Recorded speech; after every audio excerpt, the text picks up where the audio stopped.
The military dog slammed into the hospital lobby so hard the automatic doors nearly came off their tracks. Patients jumped from their seats. A security guard reached for his radio. A child started crying near the reception desk, but nobody moved closer. Because the dog wasn't barking. He wasn't growling. He wasn't attacking. He was simply standing over a collapsed man in a military jacket, staring at everyone who came near as if daring them to take one more step. The man on the floor looked barely alive. His skin was pale. His breathing was shallow. And every second that passed could have been the difference between life and death. Then something strange happened. While doctors hesitated and security backed away, one nurse quietly stepped forward. Her name was Grace Mitchell. She wasn't the head nurse. She wasn't a hospital executive. And at that very moment, she was actually facing disciplinary action that could end her career. But when Grace looked at the dog, she noticed something nobody else saw. This wasn't an aggressive animal. This was a highly trained military working dog carrying out a mission. And for reasons nobody could explain, Grace seemed to know exactly what that mission was. She crouched down. The entire lobby held its breath. Then she spoke 2 words. Just 2. The dog's ears lifted. The tension vanished.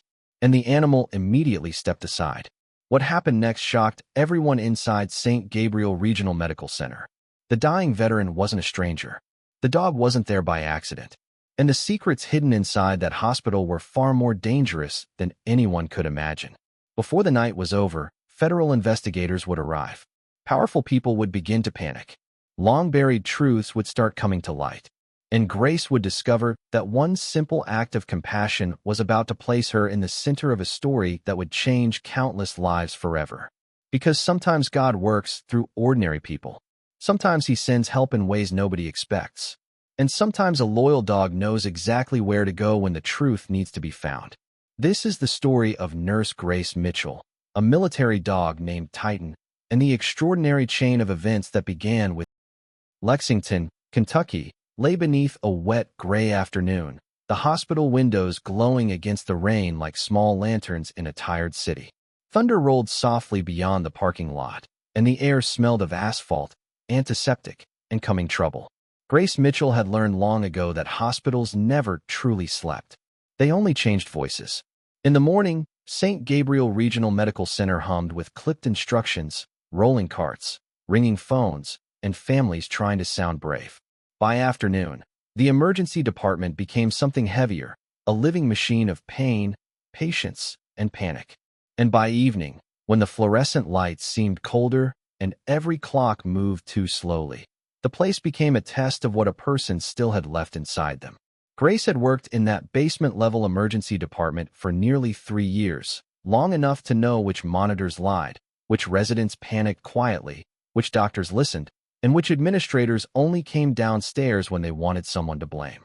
She was 36 years old, of medium height, with warm brown skin, dark steady eyes, and black hair usually twisted into a practical knot at the back of her head. There was nothing flashy about Grace. She wore no bright jewelry, no dramatic makeup, no perfume strong enough to compete with disinfectant. Yet people remembered her after she left a room. Not because she demanded attention, but because she gave attention so completely that frightened patients felt, for a few minutes, as if the world had not forgotten them. Her face carried the softness of someone who had comforted the dying, but her posture carried the quiet steel of someone who had once learned to stay calm when screaming would have been easier. Most people at St. Gabriel knew only pieces of her story. They knew she had moved to Lexington after working in trauma care somewhere out west. They knew she rented a small house near an old Baptist church where the bells rang every Sunday morning. They knew she volunteered twice a month at a veterans clinic, though she never talked much about why. They did not know that 8 years earlier, Grace had served as a combat medic attached to a classified support unit overseas. They did not know she had once crawled through dust and smoke to reach a wounded soldier while gunfire cracked over the stone walls around her. They did not know she still woke some nights with the taste of copper in her mouth and the phantom weight of someone else's blood drying on her sleeves. Grace did not hide the past because she was ashamed of it. She hid it because some parts of life were like old wounds beneath clean bandages. You could keep working. You could even smile. But you did not invite strangers to press their fingers into the scar. That afternoon, Grace was 12 hours into a shift that had already become a small war. Bay too had a college student with a broken wrist, and a mother who kept asking if permanent damage was possible. Bay 5 held an elderly man with chest pressure who insisted it was only indigestion, though his EKG seemed to disagree. A teenager with an asthma attack had just stabilized after terrifying his grandmother half to death. 2 ambulances were inbound from a highway collision near Nicholasville Road. The charge nurse, Elaine Porter, had been pulled into a staffing meeting upstairs, which meant every nurse downstairs had inherited a slice of her chaos. Elaine was a narrow-shouldered woman in her late 40s with short copper-red hair, pale skin, and a voice that could cut through a trauma bay without ever rising. She liked Grace, though she rarely said so directly. Elaine believed compliments made people lazy. Grace believed Elaine had been raised by wolves who kept excellent spreadsheets. Between them, this passed for friendship. Grace was checking medication orders at the nurse's station when she noticed the first sign that something was wrong with Margaret Dawson. Margaret was 68, a retired school librarian with silver curls, soft blue eyes, and the kind of gentle manners that made her apologize every time a nurse had to adjust her for.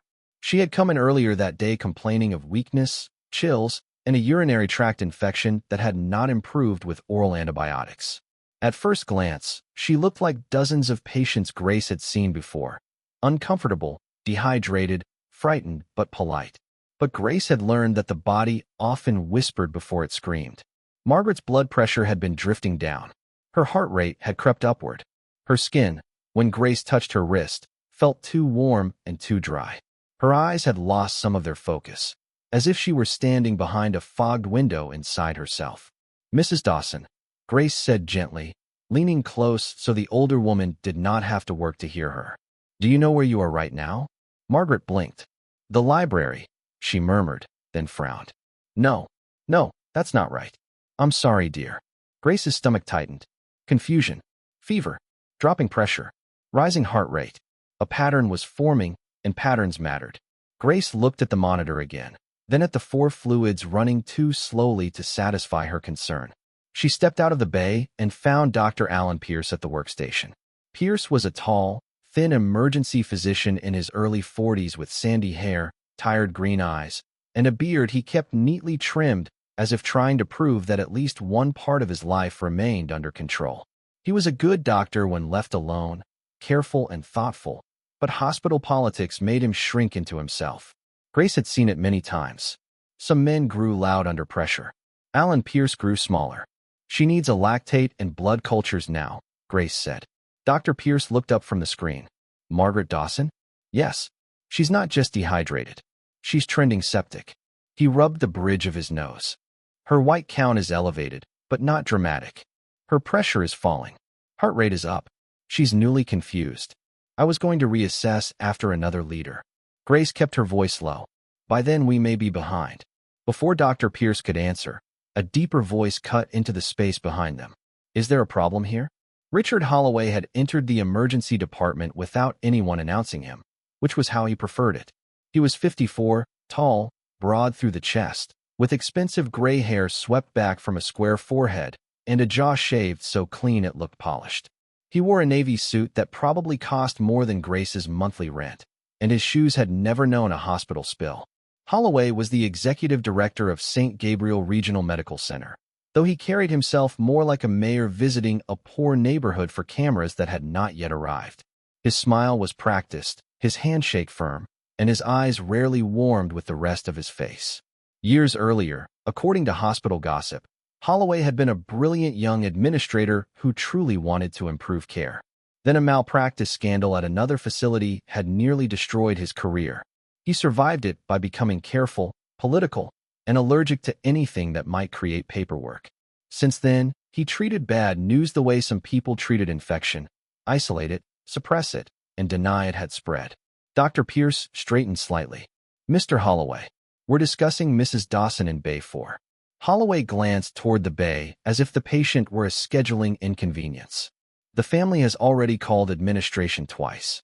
They're asking why she hasn't been moved upstairs," Grace said. "Because she may be unstable." Holloway turned his head toward her slowly. "And you are?" "Grace Mitchell, ER nurse." "I know who you are, Ms. Mitchell. I was giving you the chance to remember the chain of command." A few nurses at the station went very still. The emergency department had its own weather system, and everyone could feel the pressure drop. Grace did not look away. She had been spoken to by colonels, surgeons, grieving fathers, and men with rifles. Richard Holloway's polished irritation did not impress her. "Mrs. Dawson needs sepsis labs," Grace said. "Now." Holloway's smile thinned. "Clinical decisions are made by physicians. Then Dr. Pierce can order them." Dr. Pierce's face tightened. Grace knew she had placed him in a difficult position. She hated that. But Margaret Dawson was lying 15 feet away, drifting toward danger while everyone measured the cost of saying the obvious. Holloway stepped closer. He smelled faintly of cedar cologne and wintergreen mints. "Ms. Mitchell, this department has had repeated issues with unnecessary escalation. Every additional test creates cost, delay, and family anxiety. We do not practice fear-based medicine here." Grace felt something old and cold move inside her. She thought of a desert clinic 8 years ago, a young soldier smiling weakly while an officer insisted evacuation could wait until morning. She thought of how quickly morning became too late. "No," she said quietly. "We practice evidence-based medicine, and the evidence is changing." For 1 second, Holloway's expression cracked. Not much, just enough for Grace to see anger beneath the polish. "You are overstepping." "Maybe," Grace said. "But if I'm wrong, the hospital loses 1 blood draw. If I'm right, Margaret Dawson keeps her life." No one spoke. Even the monitors seemed quieter. Dr. Pierce swallowed. Then, almost too softly, he said, "I'll order the lactate." Holloway looked at him, and Grace saw the doctor regret the words even as they left his mouth. Holloway's gaze returned to Grace. "We'll discuss this later." Grace nodded once. "Yes, sir." She went back into Margaret's bay and adjusted the older woman's blanket. Margaret opened her eyes halfway. "Am I being troublesome?"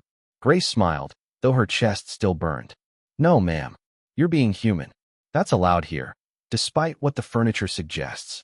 Margaret gave a weak laugh. It was small, but Grace held on to it.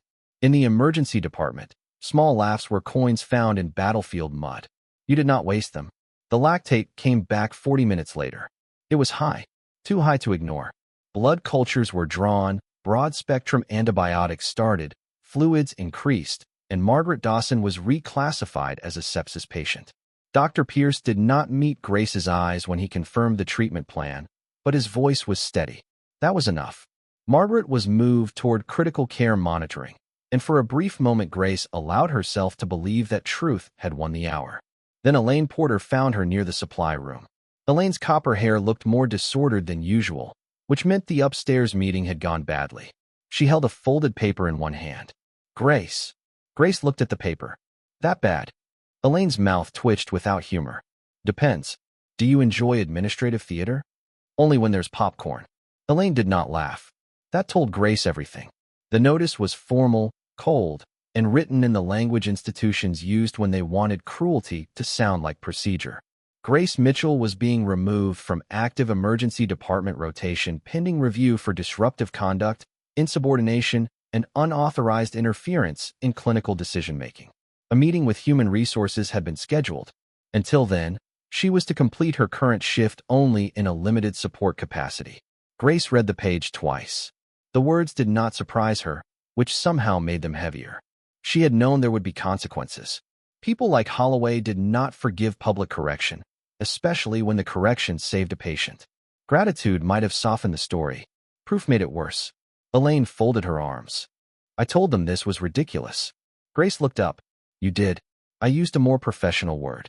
"Which one?" "Catastrophic." Grace almost smiled. "That is professional." Elaine's eyes softened. "I'm sorry." There it was, the small kindness that nearly undid her. Grace could face anger. Anger gave her something to push against. Sympathy slipped through the armor. She folded the paper carefully and placed it in the pocket of her scrub jacket. "Margaret Dawson is alive." "Yes," Elaine said. "She is. Then I can live with the rest for tonight." But inside, Grace felt the old exhaustion rising. Not physical fatigue, though there was plenty of that. This was the deeper tiredness of always having to prove that care mattered more than hierarchy. She thought of her small house with the porch light she always forgot to replace, of the unpaid bill sitting on her kitchen table, of her mother's last voicemail asking if she was eating enough, of the framed photograph in her bedroom drawer that she had not looked at in years. In that picture, Grace stood in tan fatigues beside 3 other medics and a young operations specialist named Nathan Brooks. Nathan had been lean then, sharp-eyed, with a crooked smile and a habit of making jokes at exactly the wrong moment until everyone loved him for it. He had once told Grace that courage was mostly embarrassment wearing boots. She had laughed so hard she nearly spilled coffee on a radio set. Then came the mission that broke the unit apart. Then came silence. Then came 8 years of trying not to wonder who had survived whole and who had only survived technically. Grace pushed the memory away. She still had 2 hours left. The first crash came at 5:42 p.m. It sounded like metal striking glass, followed by a scream from the lobby. Grace was halfway through restocking an airway cart when every head in the emergency department turned toward the sound. A second scream followed, then the rapid shuffle of chairs scraping tile. Security guard Luis Moreno appeared at the ER entrance, one hand on his radio, his young face drained of color. Luis was 26, stocky, with round cheeks, dark hair shaved close at the sides, and the anxious sincerity of a man who wanted very badly to be brave but had not yet been tested often enough to trust himself. "There's a dog," he said. Elaine stared at him. "A dog. A big dog." Another shout came from the lobby. Grace was already moving. The main lobby of St. Gabriel Regional Medical Center was a wide, pale room with rows of blue chairs, a reception desk, vending machines, and a large wooden cross mounted discreetly on the far wall. Rain streaked the glass doors. The evening crowd had scattered backward against the walls like leaves blown from a path. At the center of the room stood the dog. He was magnificent and terrifying. Titan was a Belgian Malinois, close to 100 pounds of muscle, scars, and disciplined fury. His coat was a deep fawn color with a black mask over his face, giving him the look of a warrior carved from shadow and sand. His ears stood high and sharp. His eyes were amber, intelligent, and painfully alert. He wore a dark tactical harness with worn stitching and a faded patch Grace recognized before her mind wanted to admit it. This was not a pet. This was not even a police dog. This was a military working dog, trained for danger, loyalty, and decisions most humans would never understand. He stood over a man collapsed on the tile near the reception desk. Every time someone shifted closer, Titan's head turned with terrible precision. He did not bark. He did not lunge.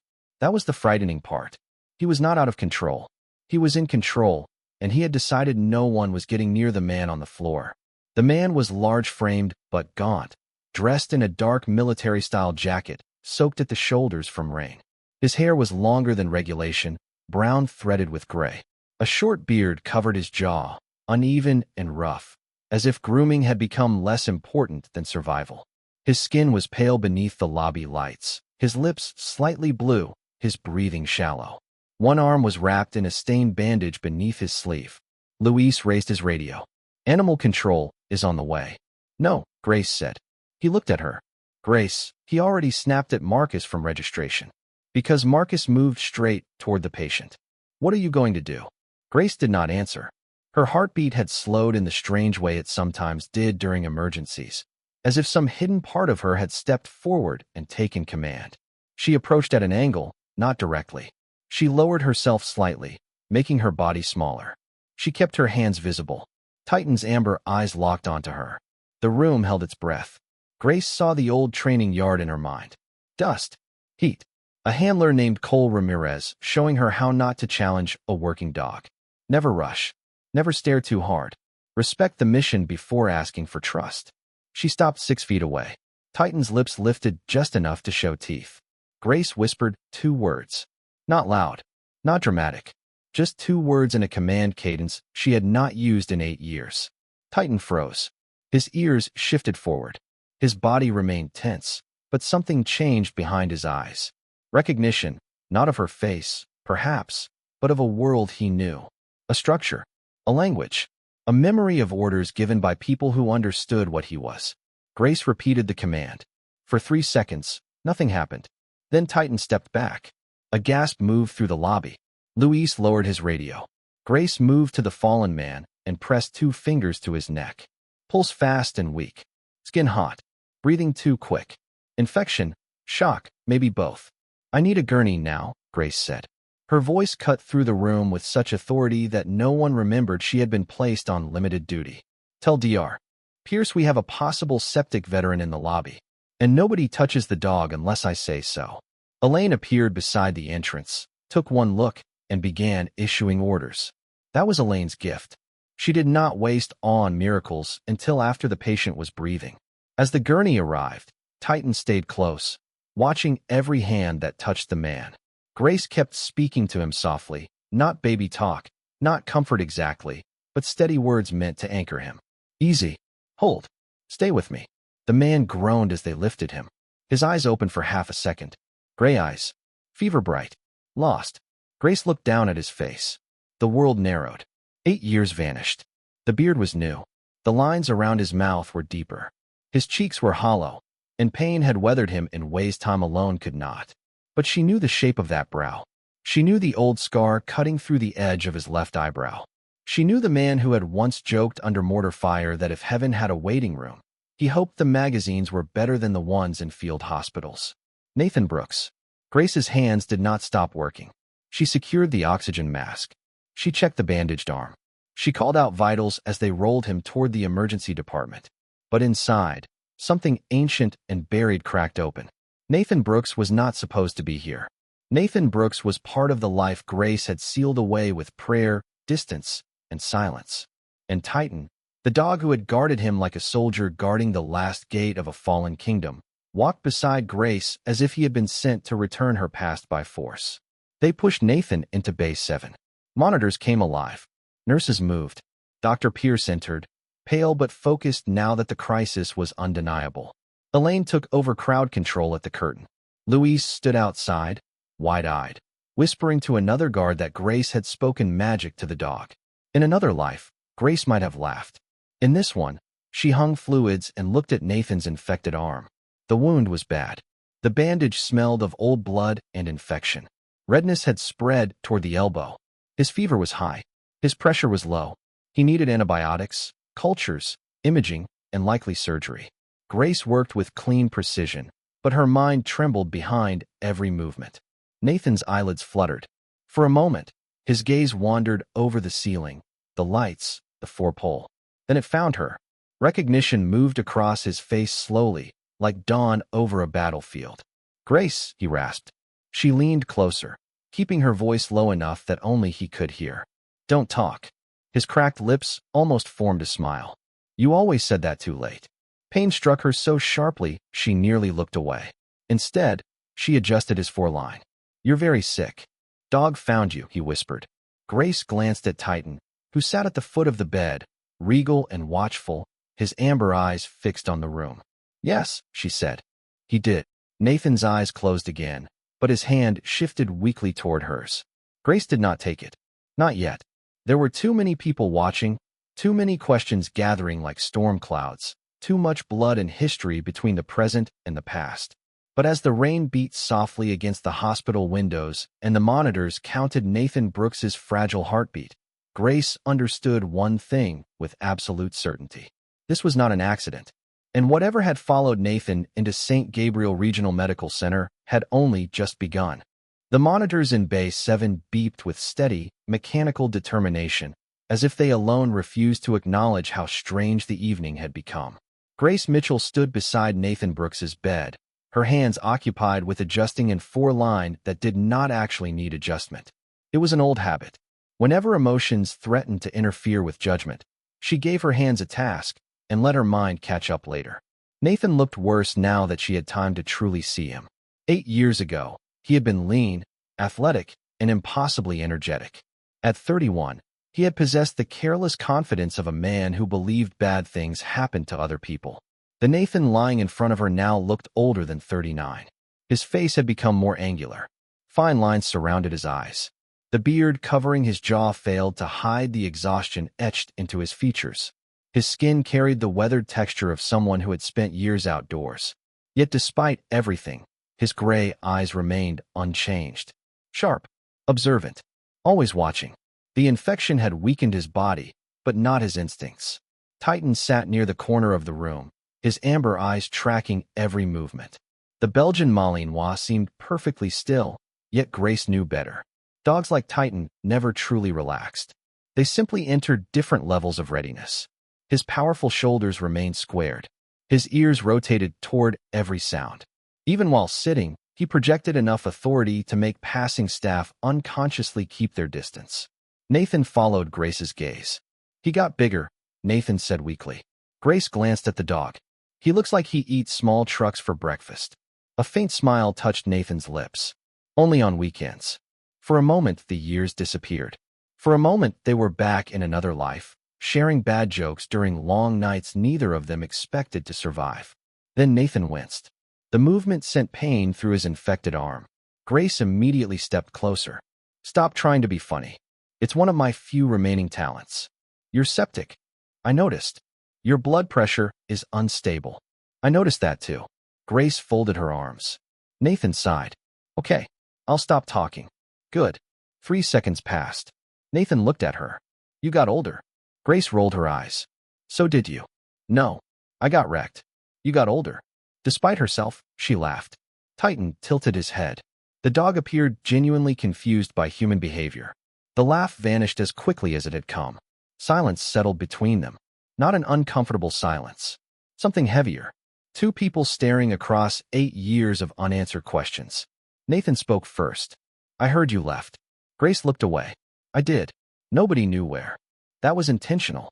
Nathan nodded slowly. I figured. He didn't ask why. That was another thing she remembered about him. Nathan rarely pushed people toward answers they weren't ready to give.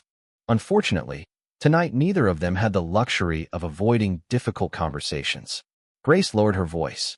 What happened? Nathan's expression changed immediately. The humor vanished. The soldier returned. I need water. Grace handed him a cup with a straw. After a careful sip, he leaned back against the pillow.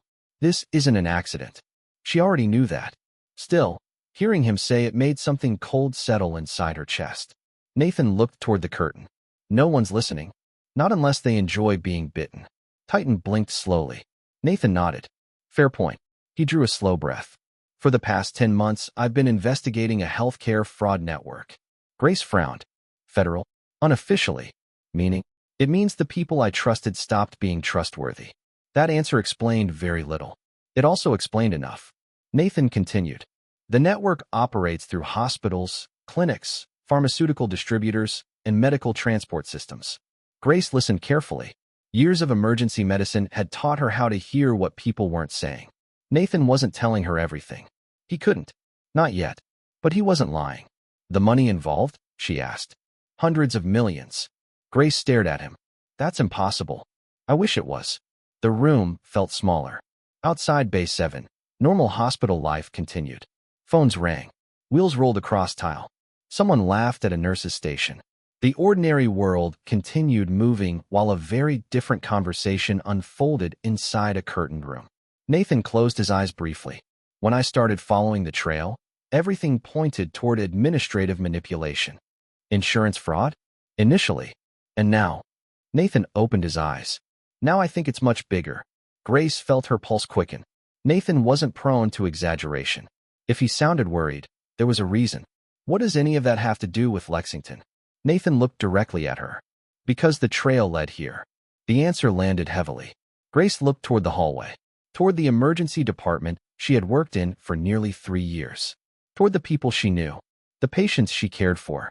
The administrators she disliked. The institution she had trusted despite its flaws. You're saying St. Gabriel is involved? I'm saying St. Gabriel appeared repeatedly. Grace crossed her arms tighter. Memories began surfacing. Small things. Strange things. Things she had ignored because hospitals were complicated places. A patient complaint that disappeared. A medication discrepancy that somehow resolved itself without investigation. A nurse transferred after raising concerns about billing records. A physician suddenly resigning without warning. A family requesting documentation that could not be located later. At the time, none of it had seemed connected. Now she wasn't so sure. Nathan watched the realization forming. You've seen things. It wasn't a question. Grace didn't answer immediately. Instead, she sat in the chair beside his bed. The chair squeaked. Titan shifted slightly, but remained calm. Finally she nodded. Maybe. Nathan waited. She appreciated that. Some people rushed silence. Nathan understood silence. Grace spoke carefully. There have been anomalies. What kind? Records. Nathan's eyes sharpened instantly. What records? Patient files. Missing. Changed. Nathan became very still. Grace continued. Small things mostly.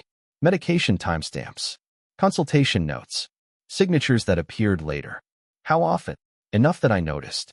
Enough that you remembered. That was true. Grace had always remembered patterns.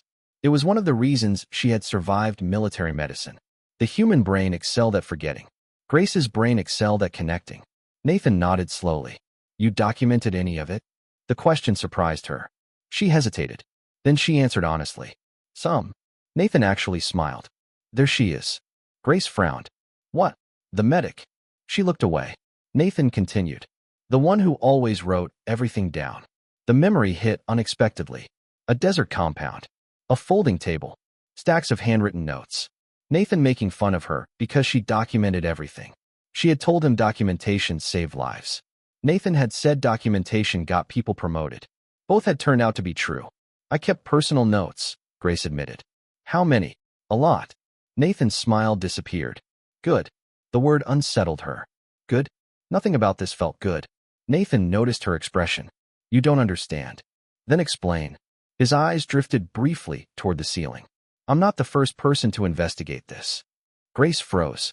That was not the answer she expected. Nathan continued quietly. There were others. How many? I don't know. What happened to them? Nathan's silence lasted too long. Grace already knew the answer before he spoke. They got too close. The room suddenly felt colder. Titan lifted his head. Not because of the conversation. Because something outside the room had changed. The dog stood. Instantly alert. Nathan noticed too. What is it? Grace listened. At first she heard nothing.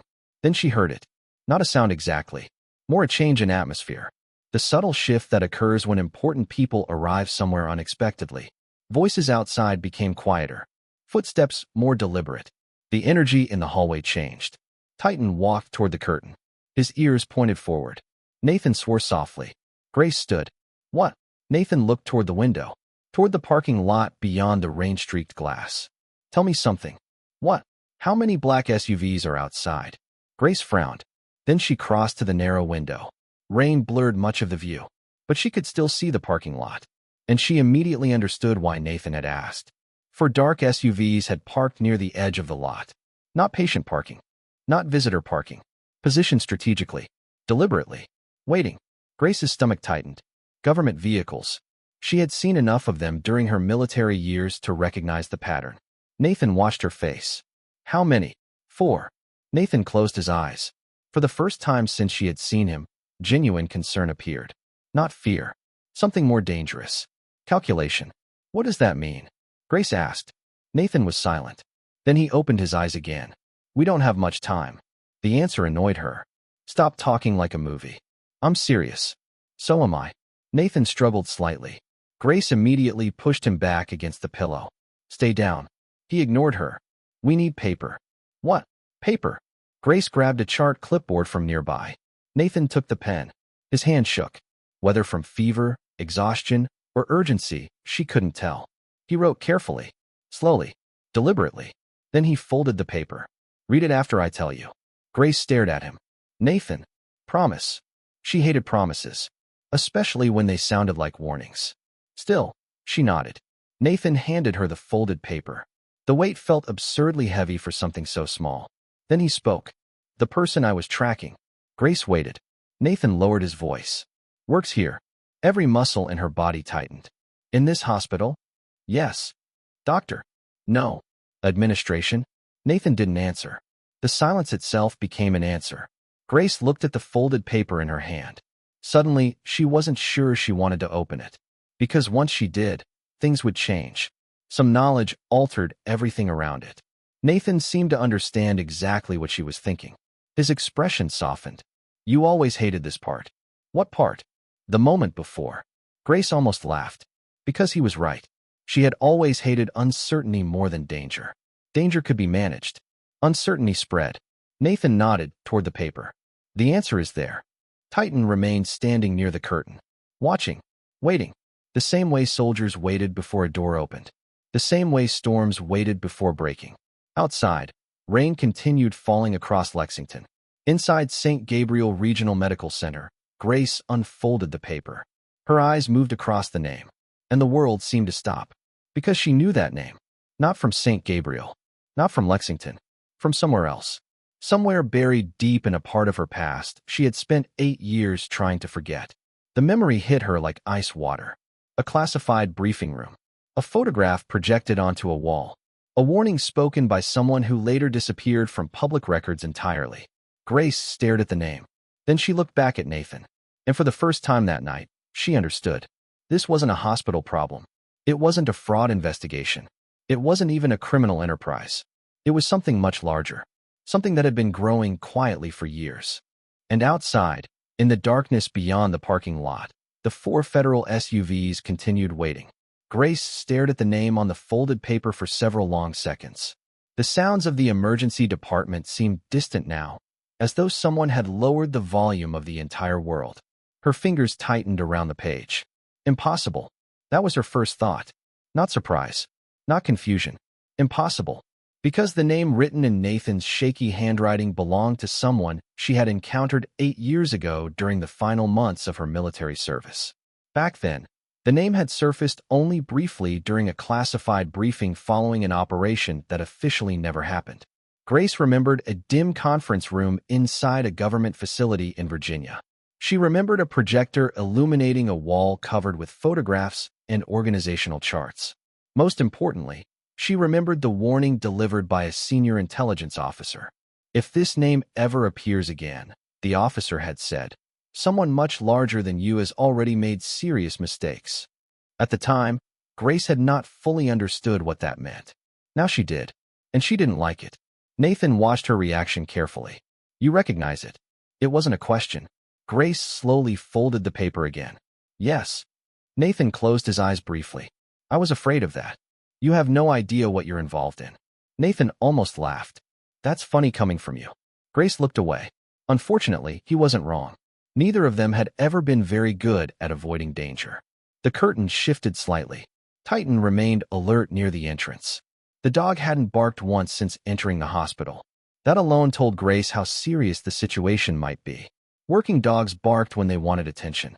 Dogs like Titan stopped barking when they were focused. Grace had seen it before.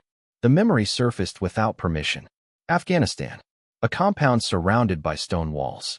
A military dog named Archer freezing beside a doorway seconds before an ambush. The dog had sensed danger before the soldiers did. 3 men survived because Archer paid attention. Titan carried that same intensity. The same quiet certainty. Nathan followed her gaze toward the Malinois. He knows something's wrong. He's a dog. Nathan shook his head. No. His voice carried absolute conviction. He knows. Grace didn't argue, because deep down she suspected he was right. Titan had spent years reading human behavior under extreme conditions. Fear, aggression, stress, deception. Dogs often noticed changes long before people did. Outside the room, hurried footsteps crossed the corridor. A nurse pushed equipment past Bay 7. A patient laughed somewhere nearby. The ordinary rhythm of hospital life continued. Yet beneath it all, Grace felt another rhythm emerging. Something hidden. Something dangerous. Nathan broke the silence. I need to ask you something. Grace looked back at him. What? How much do you trust your administration? The question made her laugh. Not because it was funny. Because it wasn't. That little. Less. Nathan nodded. Good. Grace frowned. Why is that good? Because if you trusted them, I'd be worried. Nathan's face darkened. For months I've been following people connected to this network. Who are they? Administrators. Only administrators? No. Nathan shifted carefully against the pillow. His fever still showed in the flush beneath his skin. Administrators. Consultants. Financial officers. Contractors. Grace listened carefully. The people nobody notices. Nathan pointed weakly. Exactly. Most criminal investigations focused on obvious villains. Nathan's investigation sounded different. It sounded like people hiding behind paperwork, behind budgets, behind meetings. People who never appeared on television. People who rarely made headlines. People who quietly controlled systems. Grace hated that possibility because it felt believable. Far too believable. Over the past 2 years, she had watched capable nurses disappear after raising concerns. She had watched complaints vanish. She had watched patient families become frustrated while searching for records that should have existed. At the time, she assumed it was incompetence. Now she wasn't certain. A knock sounded against the partially open curtain. Grace turned. Dr. Alan Pierce stepped into the room.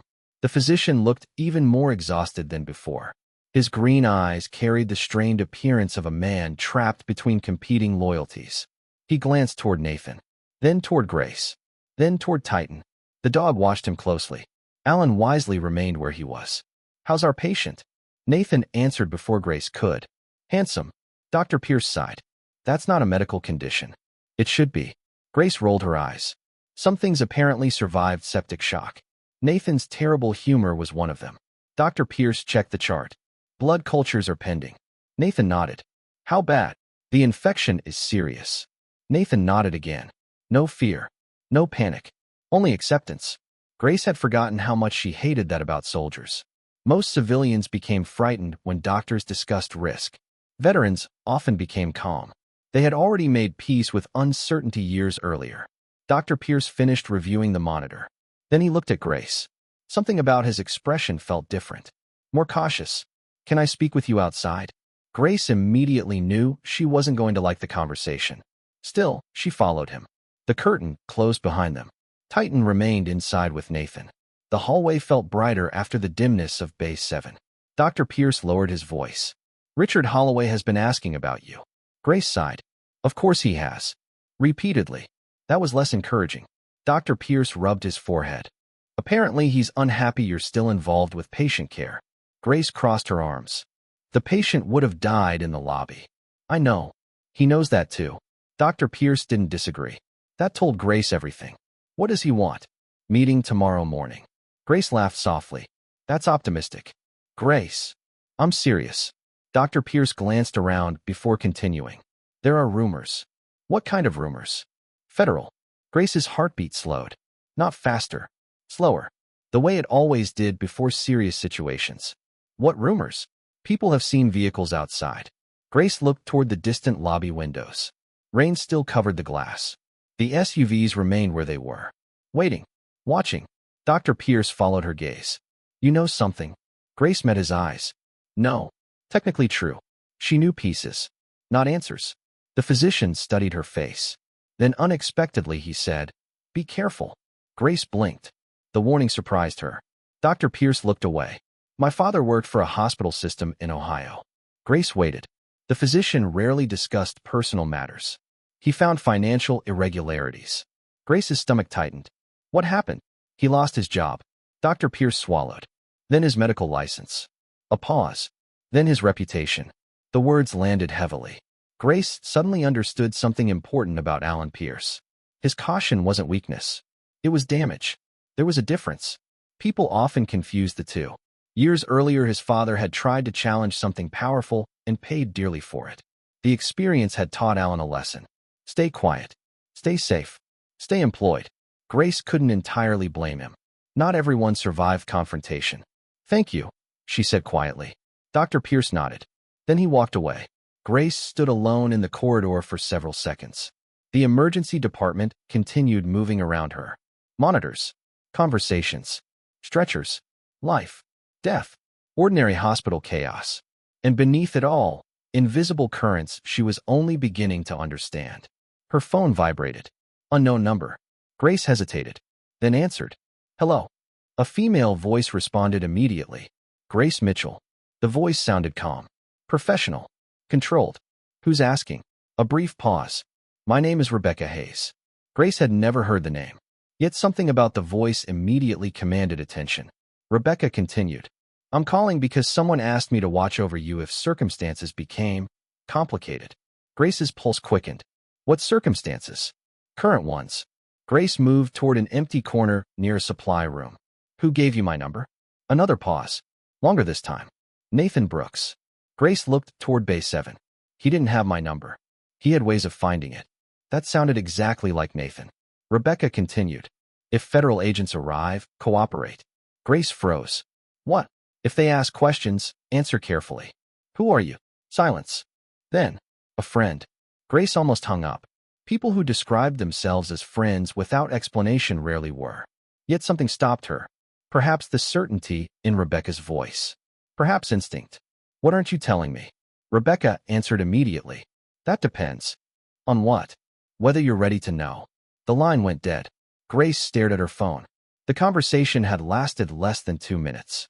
Yet somehow she felt less certain than before. A door opened somewhere down the corridor. Security radios crackled. A wheelchair rolled past. Life continued. But Grace could no longer shake the feeling that invisible pieces were moving into place. Slowly, deliberately, like a chess game she hadn't realized she was already playing. When she returned to Bay 7, Nathan was awake. Titan sat beside the bed. The dog's attention shifted toward her immediately. Nathan looked at her face. You got a phone call. Grace narrowed her eyes. How did you know? You make that expression. What expression? The one that says you're about to do something dangerous. Grace sat beside the bed. Nathan studied her. Then his expression changed. Not dramatically, just enough. You talked to Rebecca. Grace stared at him. Nathan. His silence confirmed everything. Grace leaned closer. Who is Rebecca Hayes? Nathan looked toward the ceiling. Then back at her. The faintest smile appeared. Someone who saved my life. Grace didn't like that answer. Because she knew immediately there was much more to it. Before she could ask another question, Titan suddenly stood. Not gradually. Instantly. Every muscle engaged. Every sense focused. The Malinois turned toward the window. Nathan saw it too. And whatever humor remained on his face disappeared. Outside the rain-streaked glass, headlights appeared. Another vehicle had entered the parking lot. Not an ambulance. Not hospital security. Not local police. Something else. The SUV moved slowly through the darkness. Then parked beside the others. 5 vehicles now. Nathan whispered only 3 words. They found us. And for the first time since Grace had recognized him in the lobby, genuine fear appeared in his eyes. The appearance of fear on Nathan Brooks's face unsettled Grace Mitchell more than the 5 black SUVs sitting in the rain-soaked parking lot. Nathan was not a man who frightened easily. 8 years ago, Grace had watched him joke with a fractured rib while mortar rounds landed less than 200 yards away. She had seen him remain calm while evacuating wounded civilians through a collapsing checkpoint. Fear was not part of Nathan's normal vocabulary. Yet now it was there. Small, controlled, but unmistakable. Titan felt it too. The Belgian Malinois stood motionless beside the hospital bed, his ears pointed toward the window. The dog's amber eyes reflected the lights from the parking lot as he tracked every movement outside. His body was still, but Grace could see tension rippling beneath his short coat. Nathan slowly looked away from the window.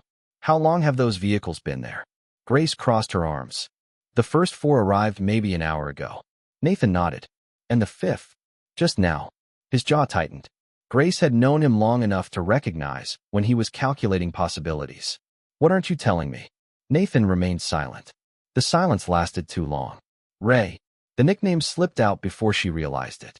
Nathan looked surprised, then tired, then sad. Nobody had called him that in years. Finally, he sighed. The people behind this network don't like loose ends. Grace frowned. Meaning? Nathan looked directly at her. Meaning people disappear. The words hung heavily between them. Neither spoke. Neither needed to. The implication was clear. Before Grace could press further, her pager vibrated sharply against her hip. She glanced down. Bay 3. Urgent. Her stomach tightened. Bay 3 belonged to Margaret Dawson, the elderly woman whose sepsis she had identified earlier that afternoon. The woman who should have been upstairs in intensive care. Grace immediately stood. Nathan noticed. What is it? Margaret, the sepsis patient? Grace nodded. She's supposed to be in ICU. A strange expression crossed Nathan's face. Something very close to concern. Go. Grace didn't hesitate. She stepped into the corridor. Titan immediately moved, as if intending to follow. Nathan gave a quiet command. The dog froze, reluctantly returning to his position beside the bed. Grace hurried down the hallway. The emergency department had settled into its late evening rhythm. Lights glowed overhead. Phones rang. Stretchers rolled through automatic doors. Yet something felt wrong. Very wrong. When she reached Bay 3, she stopped. Margaret Dawson was there. Back in the emergency department. Back in the exact room she had left earlier. Grace stared. This made no sense. The older woman should have been under ICU supervision. Instead, she lay unconscious beneath fluorescent lights while a young nurse named Kelly Winters adjusted and pump. Kelly was 24, blonde, energetic, and only 6 months out of nursing school. Her round face usually carried optimism that survived even the worst shifts. Tonight she looked terrified. Grace. What happened? Kelly swallowed. They brought her back down. Grace frowned. Who? I don't know. What do you mean you don't know? The transfer order appeared electronically. Grace stepped toward the bedside. Margaret looked worse. Much worse. Her blood pressure had dropped. Her skin appeared pale.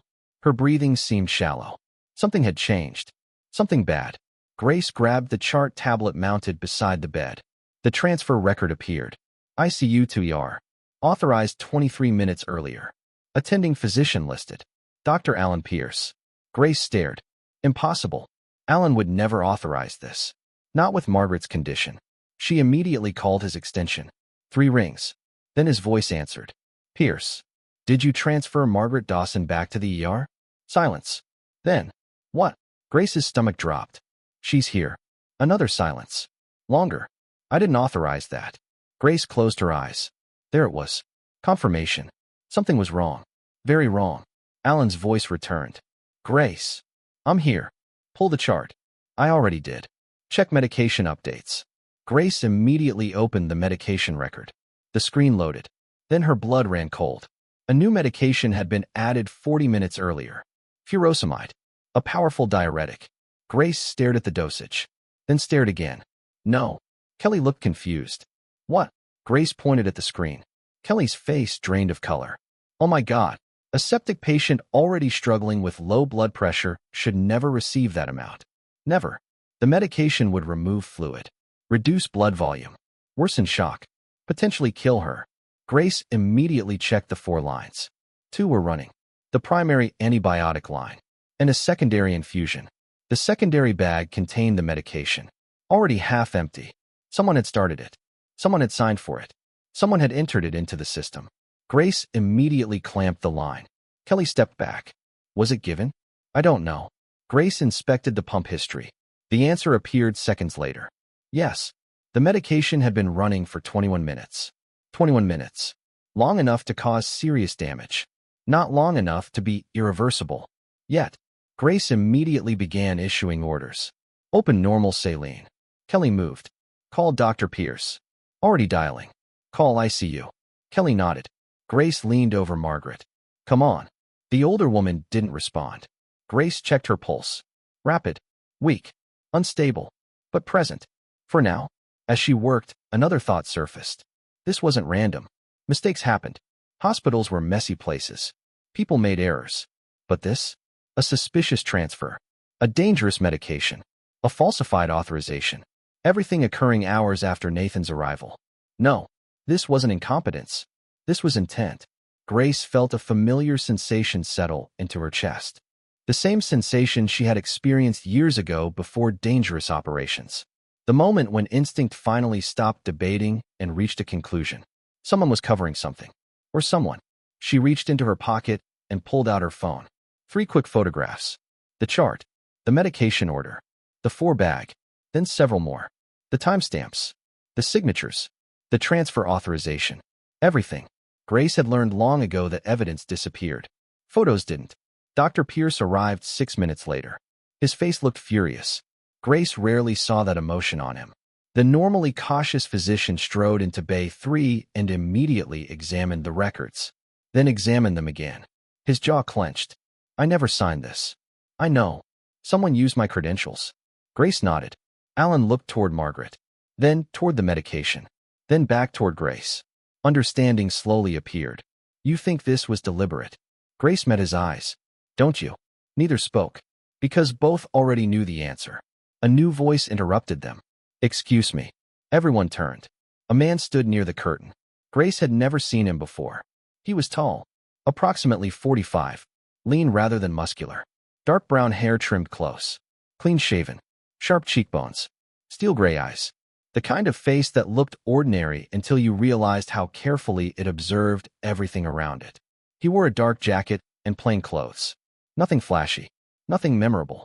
Which somehow made him more noticeable. The man extended a credential wallet. Special Agent Daniel Carter. The room became very quiet. Daniel Carter stepped inside. His movements were calm, measured, confident. Not the confidence of arrogance. The confidence of preparation. Grace immediately recognized the type. Former military. Possibly intelligence. Definitely federal. Daniel glanced at Margaret, then at the chart, then at the four-bag. His eyes missed nothing. Ms. Mitchell. Grace straightened. Yes. We need to talk. She didn't move. Daniel seemed unsurprised. I know this isn't a good time. No. It never is. Fair point. The agent's gaze shifted toward the evidence photographs still open on her phone screen. Something like approval appeared briefly. You documented everything. Grace frowned. How do you know my name? Daniel ignored the question. Instead, he said something that immediately captured her attention. You've been keeping records. Not a question. A statement. Grace felt her pulse quicken. Daniel continued. For how long? The room suddenly felt smaller. Alan looked confused. Kelly looked terrified. Grace remained silent. Daniel studied her carefully, then nodded. You don't trust me yet. No. Good. The answer surprised her. Most federal agents would have been offended. Daniel almost seemed relieved. He looked around the room, then lowered his voice. My team has been investigating irregularities connected to St. Gabriel Regional Medical Center for 14 months. Grace stared. 14 months. Daniel continued. We've identified financial anomalies, missing documentation, suspicious personnel actions, and multiple patient record discrepancies. Alan's face paled. Daniel looked directly at Grace. But we're missing something. What? The center. Grace remembered Nathan's words. The center. The missing piece. The thing connecting everything else. Daniel continued. We know the system exists. He pointed toward the chart. We know patients have been affected. His gaze shifted. We know records are being altered. Then he focused entirely on Grace. What we don't know is who's controlling it. The emergency department hummed around them. Unaware. Ordinary. Yet the pieces were finally beginning to connect. Grace thought about the notebooks stored inside her house. The digital files. The screenshots. The dates. The names. The incidents she had quietly documented for nearly 2 years because something never felt right. She had never expected anyone to care. Now a federal agent stood in front of her asking for exactly those things. Daniel watched her expression, then quietly said, Ms. Mitchell. He paused, and for the first time, genuine urgency appeared in his voice. I think you have evidence we've been searching for over a year. For several seconds, nobody spoke. The fluorescent lights above Bay 3 hummed softly while Margaret Dawson's monitor continued its uneven rhythm. Outside the room, the emergency department carried on as though nothing extraordinary was happening. Patients checked phones. Nurses pushed medication carts. Families worried about ordinary emergencies. Inside Bay 3, however, the atmosphere had changed completely. Grace Mitchell stared at Special Agent Daniel Carter. 14 months. His team had been investigating this hospital for 14 months. And somehow she had spent nearly 2 years documenting suspicious incidents without knowing federal investigators were already circling the same target. Daniel seemed to understand exactly what she was thinking. It wasn't supposed to take this long. Grace folded her arms. But it did. Yes. Daniel didn't try to defend it. That honesty surprised her. Most officials spent half their careers explaining failures. Daniel simply acknowledged them. The agent glanced toward Kelly Winters. The young nurse looked overwhelmed. Not scared exactly, just suddenly aware that she had accidentally stepped into something much larger than a normal hospital shift. Daniel softened his voice. Ms. Winters, thank you for your help tonight. Kelly blinked. Okay. You should probably focus on your patient. Kelly looked relieved. She immediately returned to Margaret's bedside. Daniel then turned toward Dr. Pierce. The physician remained unusually tense. Doctor. Pierce nodded. Agent. Daniel studied him carefully. Do you trust your administration? The question caught everyone off guard. Pierce hesitated. Grace knew why. For years Alan Pierce had survived by avoiding direct conflict. But tonight was different. Tonight someone had nearly killed a patient using his credentials. The physician looked toward Margaret, then toward the falsified chart, then back toward Daniel. Finally he answered. No. The single word carried years of frustration. Daniel nodded. I appreciate your honesty. Then he turned back toward Grace. We need somewhere private. Grace immediately thought of Nathan. Daniel noticed. Your friend? Grace said nothing. That silence was answer enough. The federal agent lowered his voice. He's part of this. Not an accusation. An observation. Grace looked directly into his gray eyes. You already know who he is. Daniel didn't deny it. That worried her more than if he had, because it meant Nathan was connected to investigations much larger than she understood. The agent reached into his jacket. For a brief moment, Grace tensed. Old instincts. Military instincts.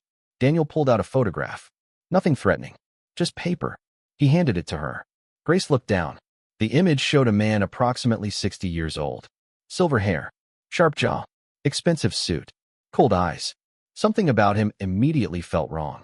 Not because he looked dangerous. Because he looked important. The truly dangerous people rarely appeared dangerous. What am I looking at? Daniel watched her face carefully. Do you recognize him? Grace studied the photograph. Then froze. A memory surfaced. A board meeting 6 months earlier. A fundraising gala. A hospital donor event. The same man shaking hands with administrators. Her stomach tightened. He's been here. Daniel's expression changed. You're sure? Yes. Name? Grace answered immediately. William Mercer. The federal agent went very still. Then he exchanged a glance with Dr. Pierce. That reaction told Grace everything. The name mattered. A lot. Daniel slowly exhaled. William Mercer officially serves on 3 healthcare advisory boards. Officially. Officially. Grace hated that word. It always meant there was an unofficial version. Daniel continued. Unofficially, he's appeared around multiple institutions connected to our investigation. Pierce frowned. What kind of investigation? Daniel looked toward the hallway, making sure nobody could hear. Then he answered. The kind that gets people killed. Silence. Heavy silence. Kelly stopped moving.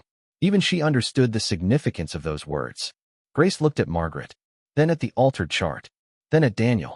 Someone tried to kill her. It wasn't a question anymore. Daniel nodded once. Probably. The simplicity of his answer somehow made it worse. No dramatic speeches. No hesitation. Just truth. Grace felt anger rising. Not fear. Anger.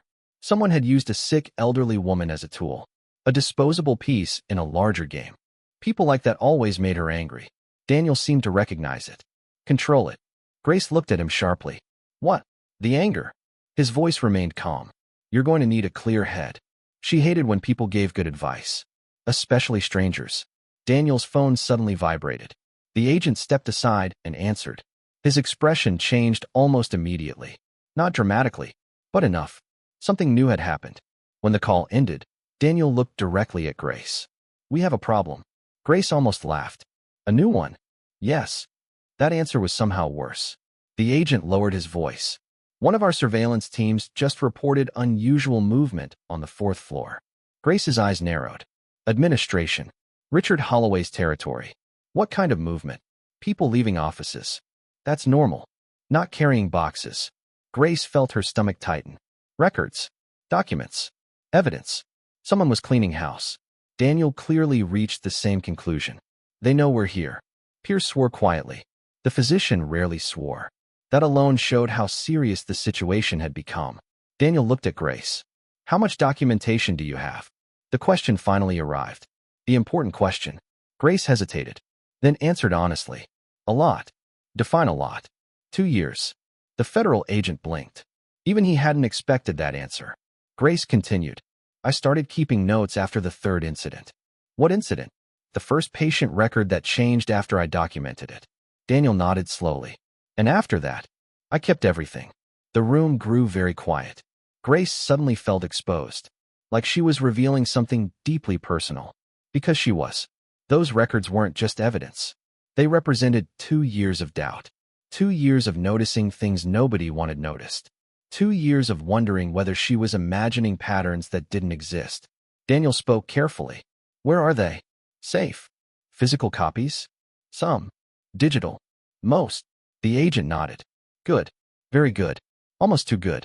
Then Daniel asked the question she had been expecting. Can you access them tonight? Grace looked toward the hallway. Toward Bay 7. Toward Nathan. Toward the growing storm surrounding the hospital. Yes. The answer changed everything. Daniel immediately made a decision. We need them. Grace nodded. She already knew. Before anyone could continue, another voice interrupted. Excuse me. Everyone turned. An older man stood near the doorway. Grace recognized him instantly. Samuel Green, hospital security supervisor. Samuel was 62 years old, broad-shouldered despite age, with dark skin, silver hair, and deep lines around his eyes earned from decades of night shifts. Unlike most administrators, Samuel actually knew the names of janitors, nurses, and maintenance workers. People trusted him because he treated everyone the same. Tonight he looked concerned. Very concerned. Samuel stepped inside. Grace. What happened? He glanced toward Daniel, then toward Pierce, then lowered his voice. Someone's asking questions about Bay 7. Grace's pulse quickened. Nathan. Who? Samuel hesitated. Administration. Of course. Daniel immediately focused. Specific names? Richard Holloway. Not surprising. Samuel continued. And someone else. Who? The security supervisor looked uncomfortable. Don't know. That answer bothered him. Grace could tell. Samuel was the type of man who usually knew everything happening inside a building. The fact that he didn't know made the situation worse. Daniel stepped closer. Describe him. Samuel thought carefully. Mid-50s. Height. 6 feet. Build. Lean. Hair. Gray. The federal agent's expression darkened. Clearly the description meant something. Grace noticed. So you know him. Daniel didn't answer immediately. That was answer enough. Finally, he looked toward Samuel. Did he see Bay 7? I don't think so. Daniel nodded. Then looked toward Grace. We need to move quickly. The urgency in his voice had increased noticeably. Samuel frowned. Move where? Daniel ignored the question. Instead, he turned toward Grace again. Your records. Grace nodded. Daniel continued. Because if what I think is happening is actually happening. He stopped. For the first time all evening, uncertainty appeared on his face. Not fear. Not panic. Uncertainty. That frightened Grace more than anything else. Because professionals like Daniel Carter were rarely uncertain. Finally, the agent finished the sentence. Then this hospital isn't the target. Silence. Nobody spoke. Grace felt cold. What do you mean? Daniel looked toward the photograph of William Mercer still lying on the counter. Then toward the altered chart. Then toward the parking lot beyond the rain-covered windows. His answer came quietly. The hospital is only one piece. The realization spread through the room. Slowly, like a crack moving through glass. Everything Grace had discovered. Everything Nathan had investigated. Everything Daniel's team had spent 14 months chasing. All of it might belong to something even larger. Outside, thunder rolled across Lexington. The rain intensified. And somewhere on the 4th floor of St. Gabriel Regional Medical Center, people were desperately trying to make evidence disappear before the truth reached them. Rain hammered against the windows of St. Gabriel Regional Medical Center as if the storm itself wanted to get inside. The hospital had entered that strange hour of the night when exhaustion blurred the edges of everything. Visitors had mostly gone home. Hallway conversations had become quieter. The bright urgency of daytime had faded into something colder and more uncertain. Yet beneath the surface calm, tension moved through the building like an electrical current. Grace Mitchell felt it everywhere. She felt it in the nervous glances exchanged between nurses. She felt it in the unusual number of security personnel moving through the hallways. Most of all, she felt it in the behavior of the federal agents. Daniel Carter was no longer acting like a man conducting a routine investigation. He was acting like a man racing against a clock. Inside a small consultation room near the emergency department, Grace sat across from Daniel while Samuel Green stood near the door. Samuel's broad shoulders nearly filled the doorway. The veteran security supervisor had removed his jacket hours earlier, revealing muscular forearms covered with faded scars from decades of physical work. He looked calm, but Grace could tell he was worried. Daniel leaned forward. How quickly can you access your files? Grace answered immediately. 30 minutes. Daniel nodded. Physical records? At my house. Digital copies? Encrypted. The federal agent seemed pleased. Grace noticed that. You expected that? Daniel gave a faint smile. Nathan described you. Grace frowned. I'm afraid to ask. He said you never throw anything away.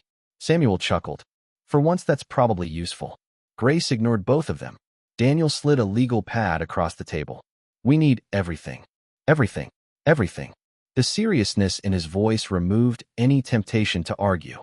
For nearly 2 years, Grace had collected information that felt too strange to ignore. Patient records changed after being finalized. Medication logs disappeared. Internal complaints vanished. Staff members who asked questions were quietly reassigned. Individually, none of those incidents proved anything. Together, they formed a pattern. A disturbing pattern. Until tonight, she had never been completely sure whether she was documenting corruption or merely incompetence.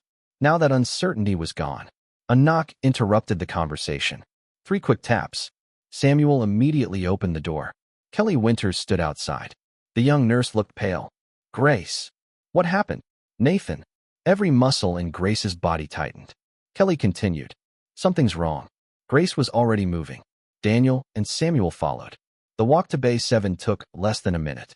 Yet something felt different before they even arrived. The corridor seemed unusually quiet. Several nurses stood farther away than normal. Nobody was entering the room. Nobody was leaving. Grace turned the corner, then stopped. Titan stood directly in front of Bay 7's entrance. The Belgian Malinois wasn't barking. He wasn't growling. He simply stood there, perfectly still, every muscle locked, every sense focused. Grace had seen working dogs behave like that only a handful of times. The posture meant one thing: threat assessment. Titan believed danger was present. Inside the room, Nathan sat upright despite his infection. His face looked pale, alert, focused. Across from him stood a stranger. The man slowly turned. Grace felt her pulse spike. The stranger looked ordinary, which immediately made him dangerous. He appeared approximately 55 years old. Tall, lean, gray hair trimmed short, clean-shaven, sharp features, deep-set blue eyes that seemed permanently tired. He wore dark civilian clothing without logos or identifying marks. The type of clothing people wore when they wanted to be forgotten. Yet there was nothing forgettable about him. Years of experience had carved something hard into his face. Not cruelty, survival. The man raised both hands slowly. A gesture of surrender. Daniel Carter stopped walking. For the first time since Grace met him, genuine shock appeared on his face. The federal agent stared. The stranger stared back. Nobody spoke.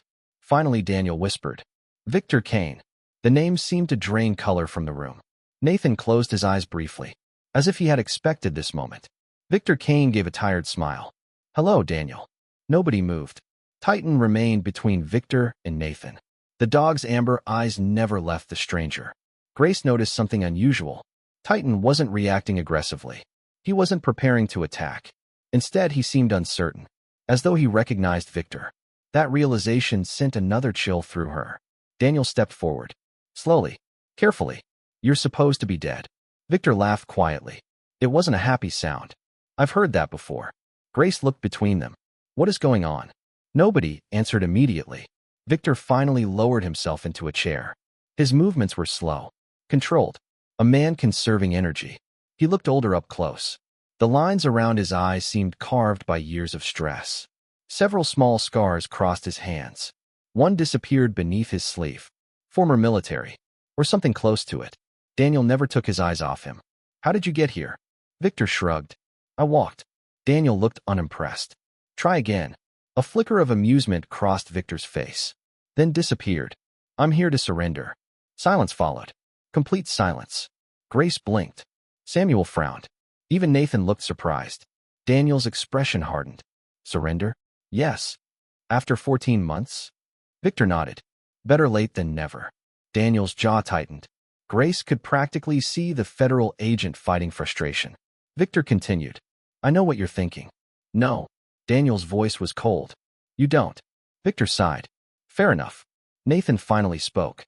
His voice sounded rough from illness. "Why now?" Victor looked at him. For a moment, something almost human appeared beneath the exhaustion. "Regret. Real regret. I ran out of reasons not to." Nobody expected that answer. Least of all Grace. Victor looked around the room. At Daniel. At Samuel. At Grace. Finally, his eyes settled on Titan. The dog continued watching him. Victor smiled faintly. "I remember when he was a puppy." Grace froze. Nathan froze. Even Daniel looked surprised. Titan tilted his head. Victor continued. "He used to chew through every leash they gave him." Nathan stared. "How do you know that?" Victor's smile disappeared. "Because I was there." The room grew quiet again. Grace felt pieces shifting, connections forming. Victor knew Nathan. Victor knew Titan. Victor knew Daniel. Whatever story existed here was much larger than she realized. Daniel eventually broke the silence. You wanted to surrender. Victor nodded. Then talk. For several seconds, Victor simply sat there, listening to the rain, listening to the hospital, listening to a lifetime catching up with him. When he finally spoke, his voice sounded older than before, more tired. The network started 11 years ago. Nobody interrupted. Victor continued. Originally, it was insurance fraud. Grace listened carefully. The words sounded almost harmless. Insurance fraud. Paperwork. Money. Administrative crimes. Victor shook his head, as if reading her thoughts. It never stays small. Daniel remained silent, allowing him to continue. Victor looked toward the floor. Hospitals became useful. Useful for what? Grace asked. Victor met her eyes. Moving money. A pause. Moving records. Another pause. Moving people. Nobody liked that answer, especially the last part. Victor saw their reactions. Eventually, the system grew. His voice remained steady. Insurance fraud became medical fraud. Medical fraud became document manipulation. Document manipulation became death concealment. The words hit the room like physical blows. Grace felt sick. Victor continued anyway. Patients died. Nobody spoke. Records changed. Still nobody spoke. Families never learned the truth. Grace closed her eyes briefly. Margaret Dawson flashed through her thoughts. How close had she come? How many others hadn't been lucky? Victor leaned forward. The people running this network aren't just hospital administrators. Daniel finally asked a question. Who are they? Victor laughed. A hollow sound. That's the wrong question. Then what's the right one? Victor looked directly at him. How many are there? Nobody had an answer. Victor nodded. Exactly. The room became very quiet, because everyone understood what he meant. This wasn't one corrupt executive. This wasn't one hospital. This wasn't one city. Something larger existed beneath everything they had discovered. Something organized, connected, hidden. Victor leaned back. Exhaustion filled his face. The hospital is only one piece. Grace remembered Daniel saying those exact words earlier. Now Victor was confirming them. The realization settled heavily over everyone. For months, Grace had believed she was uncovering corruption inside St. Gabriel. Now she understood the truth. She had only found the surface. The real structure extended far beyond Lexington, far beyond Kentucky, perhaps far beyond anything she had imagined. Outside, thunder rolled across the city. Inside Base 7, nobody spoke, because for the first time that night, everyone understood the same terrifying fact. The investigation had not reached its conclusion. It had barely begun. For nearly 10 seconds after Victor Kane finished speaking, nobody in Base 7 moved. The silence felt heavier than any argument. Outside the room, the hospital continued operating. Monitors beeped. Elevators opened and closed. Nurses hurried through corridors carrying medications and charts. Yet inside Base 7, time itself seemed to slow. Grace Mitchell sat in a chair near Nathan's bed, trying to process everything she had just heard. 11 years. The network had existed for 11 years. Not months. Not a few isolated incidents. 11 years. Victor leaned forward and rubbed his tired eyes. For the first time since arriving, he looked every bit of his 55 years. The lines on his face seemed deeper now. Grace noticed a slight tremor in his left hand. Not fear. Exhaustion. The kind of exhaustion that came from carrying secrets too long. Daniel Carter broke the silence. Start from the beginning. Victor gave a humorless smile. If I start from the beginning, we'll be here until next week.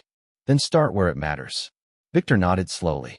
His eyes drifted toward the rain-covered window. When the network began, it wasn't supposed to hurt anyone.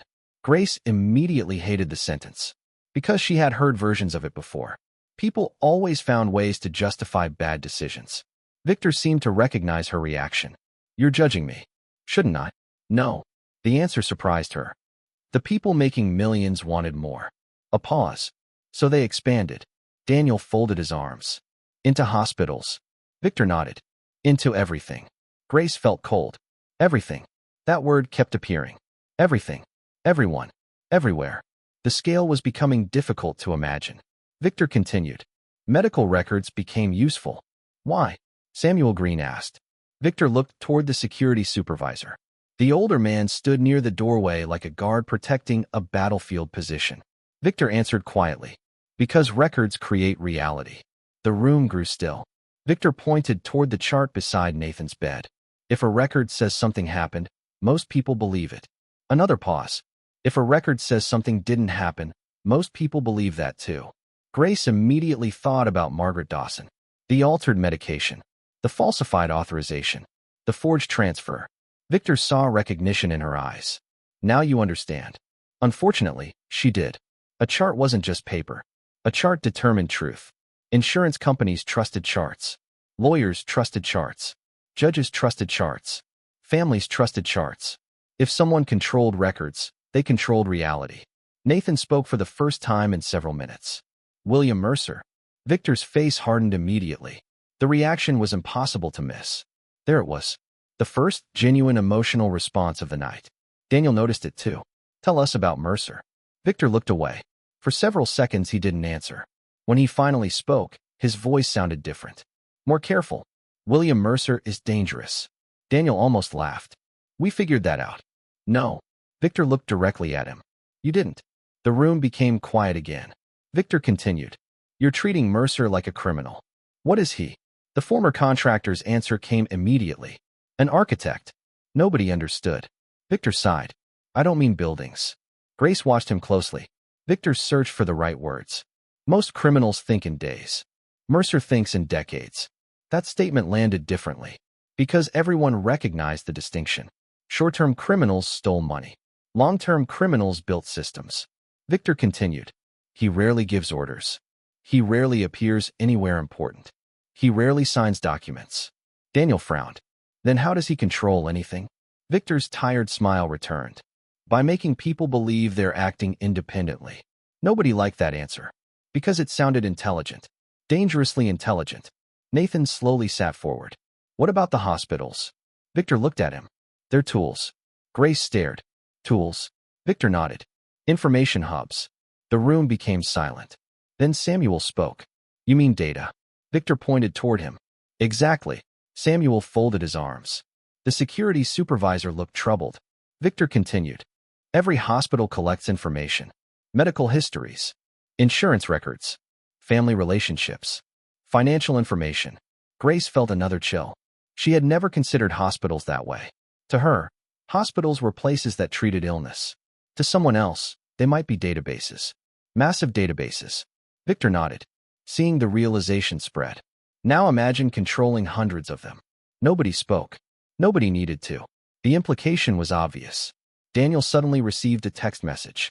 His phone vibrated once. The federal agent checked the screen. His expression changed instantly. Victor noticed. What happened? Daniel looked up. His eyes were hard. We just got access to the fourth-floor server room. Grace immediately remembered the activity Samuel reported earlier. The boxes. The late-night movement. The document removals. Daniel continued. My team found evidence of mass file deletion. Nobody seemed surprised. Victor certainly wasn't. Too late. Daniel frowned. What? Victor looked exhausted. You're looking at cleanup crews. The phrase felt wrong. Cleanup crews. As if people erased lives the way janitors cleaned floors. Daniel's voice sharpened. Explain. Victor nodded toward the hospital ceiling. The people upstairs aren't leadership. Grace blinked. What? Victor smiled sadly. Not really. Nobody understood. Victor continued. Most administrators think they're in charge. A pause. They aren't. Grace felt her stomach tighten. Daniel leaned forward. Then who is? Victor looked at him. Then looked at Nathan. Then looked at Grace. The room seemed to hold its breath. Finally he answered. The coordinators. Who are they? Grace asked. Victor shook his head. You don't know their names. That answer frustrated everyone. Victor continued. You know their positions. Nobody moved. Victor lowered his voice. They rotate. Daniel immediately understood. His eyes narrowed. No permanent leadership. Victor nodded. Exactly. Grace remembered her military days. Compartmentalization. Cells. Rotating structures. Organizations built that way survived investigations. Victor looked toward Nathan. They learned from intelligence operations. Nathan's face darkened. That explained too much. Grace suddenly understood why Nathan had spent 10 months chasing shadows. There was no single target. No central office. No obvious leader. The system had been designed to survive exposure. Daniel slowly exhaled. That's why we couldn't find the center. Victor nodded. Because there isn't one. The realization hit like a hammer. For 14 months, federal investigators had searched for a central command structure. It didn't exist. The organization functioned differently, like a network, like a web, like something intentionally decentralized. Nathan broke the silence. What finally made you surrender? Victor didn't answer immediately. Instead, he looked toward Titan. The Belgian Malinois remained watchful near the bed. Victor's eyes softened. For the first time, Grace saw genuine sadness. Not guilt, not fear. Sadness. Finally, Victor spoke. My daughter. The room became quiet. Very quiet. Nobody expected that answer. Victor stared at the floor. She died 3 years ago. Grace felt her chest tighten. Victor continued. Car accident. His voice remained steady. Too steady. The kind of steadiness people developed after grief burned through everything else. She was 24. Nobody spoke. Victor smiled faintly. Red hair. Too smart. Too stubborn. A pause. Just like her mother. The smile vanished. I spent my life helping build systems. Another pause. Then I discovered those systems couldn't save the person I loved most. Grace understood. Not the details. The emotion. Victor looked older now. Smaller somehow. I kept telling myself I wasn't responsible. His eyes moved toward the window. After a while, the lies stopped working. Nathan nodded slowly, as though he understood better than anyone. Daniel studied Victor carefully, then asked a question nobody expected. Why come here? Victor's answer arrived instantly. Because Nathan survived. Everyone looked toward Nathan. Victor continued. They thought he was dead. Nathan's face remained expressionless. Victor shook his head. The moment I learned he was alive, I knew the clock had started. Grace frowned. What clock? Victor met her eyes. The one counting down until everything collapses. Outside the room, thunder shook the windows. Inside Base 7, nobody spoke. Because every answer Victor provided revealed something worse. Something bigger. Something more dangerous. And Grace was beginning to understand the truth. The notebooks hidden in her house. The files she spent 2 years collecting. The records Daniel desperately needed. They were no longer evidence against a hospital. They might be evidence against an entire system. A system that had spent more than a decade protecting itself. And somewhere beyond the rain, beyond Lexington, beyond St. Gabriel Regional Medical Center, people were already realizing that Victor Kane had chosen the wrong side. Which meant the most dangerous phase of the investigation was about to begin. The rain finally stopped just before midnight. For the first time in hours, the windows of St. Gabriel Regional Medical Center reflected only darkness instead of water. The storm outside had passed, but a far more dangerous storm was gathering inside the hospital. Grace Mitchell sat alone in the records room adjacent to Base 7, staring at a laptop screen filled with folders she had spent nearly 2 years building. Every file represented a moment she had trusted her instincts when others dismissed them. Every screenshot represented a question nobody wanted answered.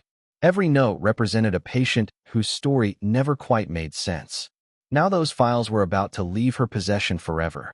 Daniel Carter stood behind her, watching quietly. The federal agent had stopped trying to hide the urgency in his behavior.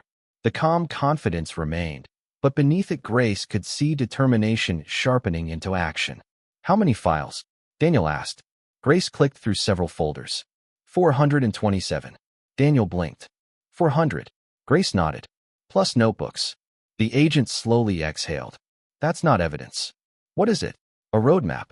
For the first time all evening, Grace saw genuine optimism in his eyes. Nearby, Samuel Green reviewed security footage while Kelly Winters assisted another nurse at the station outside. Inside Base 7, Nathan slept under heavy medication after doctors had decided his infected arm required surgery before sunrise. Titan remained beside the hospital bed. The Malinois hadn't left Nathan's side for more than a few minutes at a time. Not once. Not even when offered food. Not even when exhausted.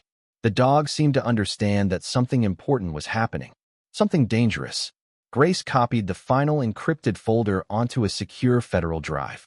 The progress bar slowly filled. 91%. 94. 97. 100. Finished. The moment felt strangely emotional. 2 years of frustration. 2 years of fear. 2 years of wondering whether she was imagining things. Now it all belonged to the investigation. Daniel carefully accepted the drive. For a moment neither spoke. Then he said something unexpected. You saved lives. Grace frowned. We don't know that yet. Daniel shook his head. Actually, we do. He looked toward Margaret Dawson's room, then toward Bay 7, then toward the hospital around them. Most people notice problems. A pause. Very few document them. Grace didn't know how to answer. Fortunately, she didn't need to. A phone rang sharply. Daniel immediately answered. The conversation lasted less than 30 seconds. When it ended, everything changed. The federal agent stood. Let's go. Grace looked up. What happened? Daniel's expression hardened. The warrants are approved. For a moment, nobody moved. Then Samuel lowered the security tablet. Kelly looked confused. Grace felt her pulse quicken. Approved. Not requested. Not pending. Approved. Daniel checked his watch. Teams are moving now. Grace understood immediately. This wasn't tomorrow. This wasn't next week. This was tonight. Right now. The investigation had crossed a line from observation into action. Within minutes, federal agents began arriving. Not through the main entrance. Not with flashing lights. Quietly. Professionally. Purposefully. Grace watched from a hallway window as vehicle after vehicle entered the parking lot. Dark SUVs. Unmarked vans. Federal sedans. No sirens. No public spectacle. Just people going to work. Daniel stood beside her. How many? Grace asked. Enough. The answer wasn't reassuring. Additional agents entered through employee access points. Others moved toward administrative offices. Several disappeared toward the server rooms. The operation had clearly been planned long before tonight. The evidence she provided had simply accelerated the timeline. Samuel's radio crackled. The security supervisor listened, then looked toward Daniel. They've secured the 4th floor. Daniel nodded. Any resistance? Not yet. That answer worried everyone, because people rarely surrendered valuable secrets peacefully.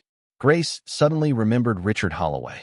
The hospital executive had spent years controlling information, years protecting his position, years suppressing questions. She couldn't imagine him quietly accepting federal investigators walking through his offices. As if reading her thoughts, Daniel spoke. Richard Holloway is already being interviewed. Grace blinked. Already. Daniel nodded. One of the first priorities. The speed impressed her. The federal government moved slowly until it didn't. Apparently tonight was one of those nights. Meanwhile, another battle was beginning elsewhere.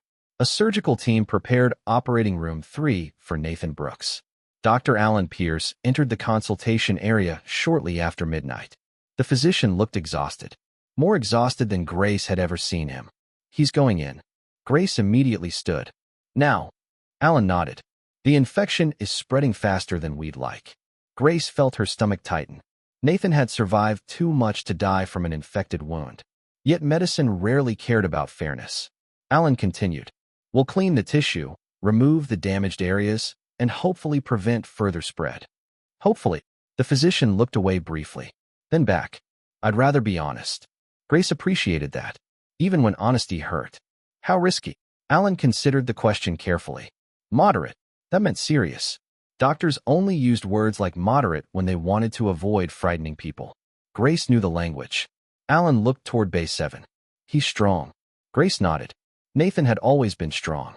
The problem was that strength didn't make bacteria follow rules. A transport team soon arrived. Nathan was awake enough to understand what was happening. Barely. Medication blurred the edges of his awareness. Yet his eyes found Grace immediately. You look worried. Grace crossed her arms. You look infected. Nathan smiled weakly. There she is. The old humor remained. Even now. Grace moved beside the bed. You'll be fine. Nathan studied her, then smiled slightly wider. You always lie badly. She hated that he was right. Nathan glanced toward Titan. The dog stood instantly. Ready. Watching. Nathan slowly reached out. Titan lowered his head. The moment felt almost human. Years of trust compressed into a single gesture. Nathan scratched behind the dog's ear. Guard the nurse. Grace rolled her eyes. I'm perfectly capable of guarding myself. Nathan looked at Titan. See? The dog blinked, clearly unconvinced. For the first time in hours, several people laughed. Even Samuel smiled. The transport team began moving the bed. Titan immediately followed. A nurse stepped forward. No dogs in surgery.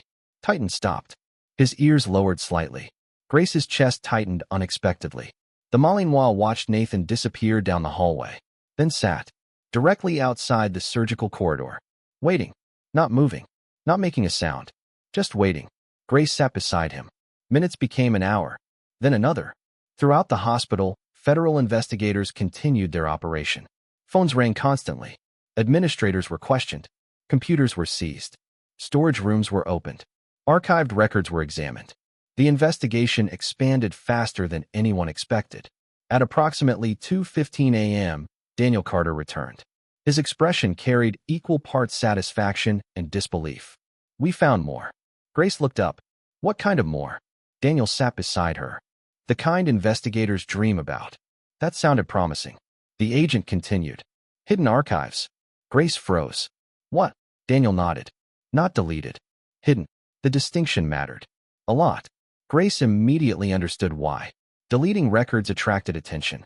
Hiding records delayed discovery. Daniel continued. "Thousands of files." The number stunned her. Thousands. Not dozens. Not hundreds. Thousands. The scale of the operation became impossible to ignore. Daniel looked tired now. For the first time, she noticed dark circles beneath his eyes. Investigations like this consumed people. She wondered how many nights he had spent chasing fragments of truth. Then he said something that surprised her. "Your notes connected everything." Grace stared. "What?" Daniel nodded. "We had pieces." A pause. "You had relationships." She understood. The investigators found evidence. She found patterns. Together, they created a picture. The realization felt surreal. All those nights at her kitchen table. All those handwritten observations. All those moments she nearly threw everything away. Now they mattered. A sudden commotion echoed from the far end of the hallway. Raised voices. Running footsteps. Security radios. Daniel immediately stood. Instinct. Training. Grace followed. Several federal agents moved quickly toward administrative offices. One agent spoke into a radio. Another carried evidence boxes. Something significant had happened. Moments later, Samuel appeared. The security supervisor looked stunned. "Gone." Daniel frowned. "Who?" Samuel swallowed. "Richard Holloway." Silence. Complete silence. Grace felt cold. "What do you mean gone?" Samuel shook his head. "His office is empty." Nobody spoke. Daniel immediately grabbed his phone. Locked down every exit. Too late. Everyone knew it. The federal agents moved anyway. Because professionals acted even when success seemed unlikely. Daniel's face hardened. He ran. The words echoed heavily. Richard Holloway had seen the investigation coming. And now he was gone. Somewhere outside the hospital. Somewhere in the darkness. Somewhere connected to people far more dangerous than anyone originally imagined. Grace looked toward the surgical corridor. Toward Titan still waiting faithfully outside the operating room. Toward the hospital she thought she understood. Toward the investigation that had suddenly become much bigger than a single administrator. And for the first time, she realized the truth. Tonight wasn't the end. Tonight was merely the moment the hidden world finally realized it had been exposed. The news of Richard Holloway's disappearance spread through St. Gabriel Regional Medical Center faster than any official announcement. Nobody needed to tell the staff. Hospitals had their own nervous systems. Information traveled through whispered conversations, worried glances, half-finished text messages, and the subtle changes in people's faces. By 3 o'clock in the morning, nearly everyone understood something historic was happening. Federal agents occupied administrative offices. Evidence boxes filled hallways. Computers were being removed. Executives were being questioned. And Richard Holloway was gone. Grace Mitchell sat beside Titan outside Operating Room 3. The Belgian Malinois remained exactly where Nathan had left him. Hours had passed. The dog still refused to move. Several nurses had attempted to offer water. One orderly brought food. Titan ignored both. His amber eyes remained fixed on the operating room doors. Waiting. Faithful. Patient.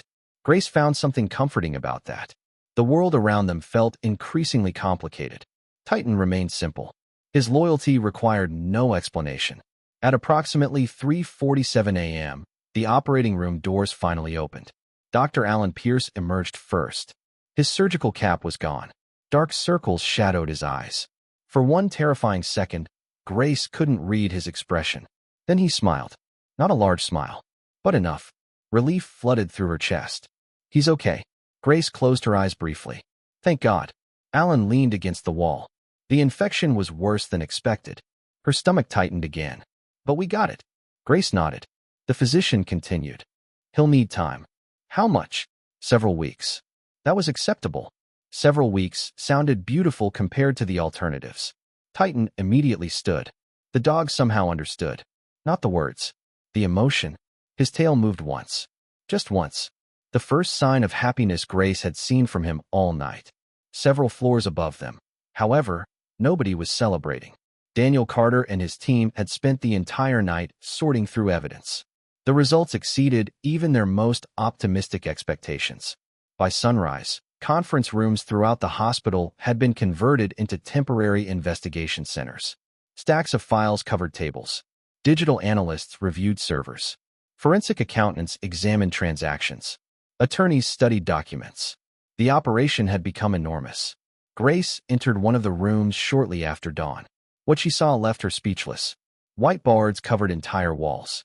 Names, dates, connections, financial records, hospital transfers, insurance claims, photographs. The investigation resembled a giant puzzle finally assembling itself. Daniel stood near the center. For the first time since she met him, he looked genuinely hopeful. Morning. Grace glanced around. You people don't sleep. We'll sleep later. She believed him. Daniel pointed toward one wall. We found 63 confirmed cases. Grace frowned. Cases. His expression darkened. Patients. The word hit harder. Grace looked at the photographs. Faces. Families.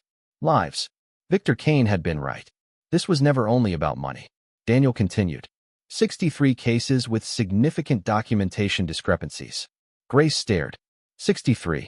Not statistics. People. Real people. The weight of that number settled heavily over the room. Daniel lowered his voice. Probably more. Grace didn't want to think about that. But she knew he was right. Investigations rarely discovered everything. Only enough. Hours later, the first arrests began. Not dramatic arrests. Not television-style confrontations. Quiet. Professional. Methodical. Several administrators were escorted from offices.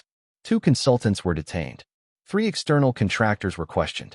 1 financial officer attempted to leave through a service entrance and was intercepted before reaching his vehicle. The network had started unraveling, piece by piece. Meanwhile, Victor Kane continued cooperating. His testimony expanded daily. Names became organizations. Organizations became companies. Companies became networks. Every answer revealed additional questions. At some point, investigators stopped measuring the case in documents. They started measuring it in years. Years of fraud. Years of manipulation. Years of hidden deaths. Grace often visited Nathan during his recovery. The first few days were difficult. The surgery had succeeded, but healing remained slow. Still, Nathan improved steadily. Each morning, he looked slightly stronger. Each afternoon, he complained slightly more. Grace considered that a positive sign. One afternoon, she entered his room carrying coffee. Nathan raised an eyebrow. You brought coffee. You're welcome. You never bring coffee. Grace sat down. Nathan studied her. What happened? She laughed. You know me too well. Unfortunately. Grace handed him a folder. Nathan opened it. Inside were photographs. Federal press conferences. Arrest announcements. Court filings. The public story had finally begun. Nathan slowly reviewed them. His expression remained calm. Until he reached one particular image. William Mercer, leaving a federal building in handcuffs. Nathan stared. Longer than expected. Finally, he leaned back. I honestly didn't think I'd live to see that. Grace understood. Mercer had seemed untouchable. People like him usually remained hidden. Protected. Untouched by consequences. Yet there he was. Photographed. Exposed. Human. For the first time in years. Nathan looked toward the window. What happens now? Grace considered the question. The investigation continues. I know. No, really. She smiled. Investigations take forever. Nathan laughed softly. Fair. Weeks became months. Summer arrived in Lexington. The rainstorms disappeared. Trees became green again. Life moved forward. Slowly. Steadily. The investigation expanded across multiple states. Additional arrests followed. Court proceedings began. Several executives accepted plea agreements. Others chose trials. Federal prosecutors built case after case. News organizations covered the story extensively. Families previously ignored finally received answers. Some answers brought comfort. Others brought grief. But all of them brought truth. And truth mattered. more than most people realized. 6 months later, Grace stood in front of St. Gabriel Regional Medical Center once again. The building looked different. Not physically, emotionally. The atmosphere had changed. New leadership, new policies, new oversight. Many of the people responsible for the corruption were gone. Not hidden, gone. Grace had received dozens of job offers during those months. Several hospitals contacted her. Federal agencies expressed interest. Consulting firms offered impressive salaries. She rejected all of them, to the surprise of almost everyone, including herself. Instead, she accepted a position helping redesign patient safety systems. Not because it was glamorous, not because it paid more, because it mattered. One afternoon, nearly 8 months after the night Titan entered the hospital lobby, Grace attended a ceremony in a small conference room. Nothing extravagant. No television cameras. No major speeches. Just hospital staff gathering together. The new chief executive officer, Patricia Reynolds, presented several recognitions. Patricia was a woman in her early 60s with silver blonde hair, thoughtful blue eyes, and the calm confidence of someone who preferred solving problems rather than discussing them. She had spent decades repairing struggling healthcare systems. Unlike many executives, she spent time walking hospital floors and speaking directly with nurses. When Grace's name was called, the room applauded. She felt uncomfortable immediately. Nathan, sitting in the back with his arm fully healed, enjoyed every second of it. Titan sat beside him wearing a service harness, looking extremely pleased with himself. Grace accepted the recognition. Then Patricia said something unexpected. The reason we're here isn't because one nurse was perfect. The room became quiet. Patricia continued. We're here because one nurse refused to stay silent. Grace looked down. The words felt larger than the plaque in her hands. After the ceremony ended, she stepped outside. The Kentucky evening felt warm, peaceful. Nathan joined her. Titan followed. The three stood quietly for a while, watching the sunset. Finally, Nathan spoke. You know what's funny? Grace sighed. That's usually a bad sign. Nathan smiled. You almost got fired. She laughed. I did get fired. True. A pause. Nathan looked toward the horizon. And somehow that saved everything. Grace thought about the night Margaret Dawson nearly died. The altered records. The fear. The investigations. The evidence. The arrests. The patients. All the lives hidden behind paperwork. Then she looked at Titan, the dog who had refused to leave his owner. The dog who had unknowingly carried the first piece of truth through the hospital doors. Nathan scratched behind Titan's ear. The Malinois leaned happily into the attention. For a few moments nobody spoke. They didn't need to. Because some victories weren't measured by promotions, or awards, or headlines. Some victories were measured by names. The names of patients who finally received justice. The names of families who finally learned the truth. The names of people who were no longer forgotten. Grace realized that was what mattered most. Not recognition. Not reputation. Not career advancement. Justice. Simple justice. And as the sun disappeared beyond the Kentucky hills, she found herself thinking about how close she had come to ignoring her instincts all those months ago. One different decision. One moment of silence. One choice to look away. And everything might have remained hidden. Instead, she spoke. Instead, she documented. Instead, she refused to accept explanations that didn't make sense. The truth had survived because someone was willing to protect it. And in the end, that truth changed everything. Because sometimes the most powerful act in the world is also the simplest. One ordinary nurse choosing to speak when everyone else chooses silence. Sometimes God's greatest miracles do not arrive with thunder from the heavens or signs written across the sky. Sometimes they arrive through ordinary people who choose to do what is right when it would be easier to stay silent. Grace Mitchell never set out to become a hero. She never wanted recognition, awards, or attention. She simply refused to ignore what she knew was wrong. One nurse chose truth over comfort. One veteran refused to stop searching for answers. One loyal dog named Titan never abandoned the person he loved. And through those small acts of courage, hidden darkness was brought into the light. What began as a single patient record that didn't make sense eventually exposed years of corruption and helped bring justice to countless families who had been denied the truth. That is often how God works. He does not always use the most powerful people in the room. Sometimes he works through ordinary men and women who are willing to stand firm when everyone else chooses the easier path. In our daily lives, most of us will never uncover a criminal network or become part of a federal investigation. But every day we face smaller choices that matter just as much. We choose whether to speak up when something is wrong. We choose whether to help someone who is struggling. We choose whether to tell the truth when it comes with a cost. Those moments may seem small, but God often uses small acts of faithfulness to create results far greater than we could ever imagine. This story reminds us that courage is not the absence of fear. Courage is doing what is right despite fear. Kindness matters. Integrity matters. Truth matters. And no act of compassion is ever wasted in God's hands. If this story touched your heart, please share it with someone who may need encouragement today. Leave a comment below and tell us where you're watching from and what lesson spoke to you most. And if you enjoy stories of faith, hope, courage, and redemption, please subscribe to the channel and join our growing community. May God bless you and your family. May He fill your home with peace, your heart with strength, and your life with hope.